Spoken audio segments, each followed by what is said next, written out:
A Christmas Carol. By Charles Dickens. It is in prose. Being a ghost story of Christmas, commonly known as A Christmas Carol, is a novella by Charles Dickens, first published in London by Chapman and Hall in 1843 and illustrated by John Leech. It recounts the story of Ebenezer Scrooge, an elderly miser who is visited by the ghost of his former business partner Jacob Marley in the spirits of Christmas past, present and yet to come. In the process, Scrooge is transformed into a kinder, gentler man. Summary. A mean-spirited, miserly old man named Ebenezer Scrooge sits in his counting house on a frigid Christmas Eve. His clerk, Bob Cratchit, shivers in the anteroom because Scrooge refuses to spend money on heating coals for a fire. Scrooge's nephew, Fred, pays his uncle a visit and invites him to his annual Christmas party. Two portly gentlemen also drop by and ask Scrooge for a contribution to their charity. Scrooge reacts to the holiday visitors with bitterness and venom, spitting out an angry "Bah! Humbug!" in response to his nephew's "Merry Christmas." Later that evening, after returning to his dark, cold apartment, Scrooge receives a chilling visitation from the ghost of his dead partner, Jacob Marley. Marley, looking haggard and pallid, relates his unfortunate story. As punishment for his greedy and self-serving life, his spirit has been condemned to wander the earth weighted down with heavy chains. Marley hopes to save Scrooge from sharing the same fate. Marley informs Scrooge that 3 spirits will visit him during each of the next 3 nights. After the wraith disappears, Scrooge collapses into a deep sleep. He wakes moments before the arrival of the ghost of Christmas past, a strange childlike phantom with a brightly glowing head. The spirit escorts Scrooge on a journey into the past to previous Christmases from the curmudgeon's earlier years.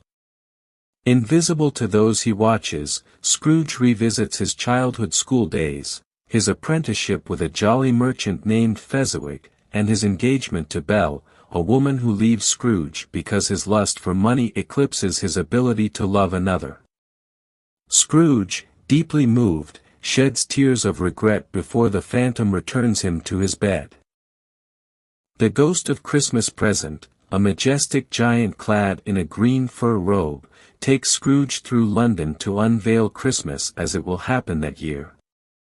Scrooge watches the large, bustling Cratchit family prepare a miniature feast in its meager home. He discovers Bob Cratchit's crippled son, Tiny Tim, a courageous boy whose kindness and humility warm Scrooge's heart. The spectre then zips Scrooge to his nephew's to witness the Christmas party. Scrooge finds the jovial gathering delightful and pleads with the spirit to stay until the very end of the festivities. As the day passes, the spirit ages, becoming noticeably older. Toward the end of the day, he shows Scrooge 2 starved children, Ignorance and Want, living under his coat.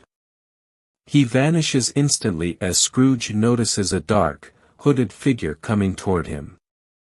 The ghost of Christmas yet to come leads Scrooge through a sequence of mysterious scenes relating to an unnamed man's recent death.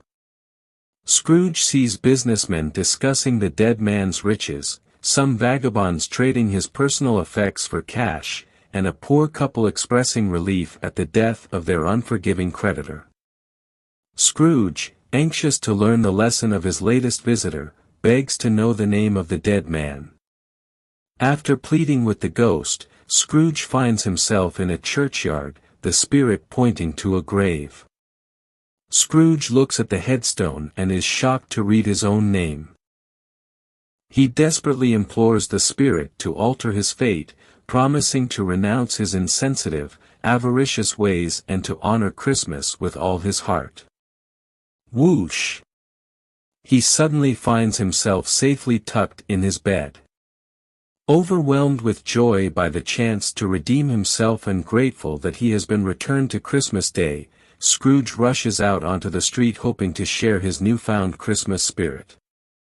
He sends a giant Christmas turkey to the Cratchit house and attends Fred's party, to the stifled surprise of the other guests.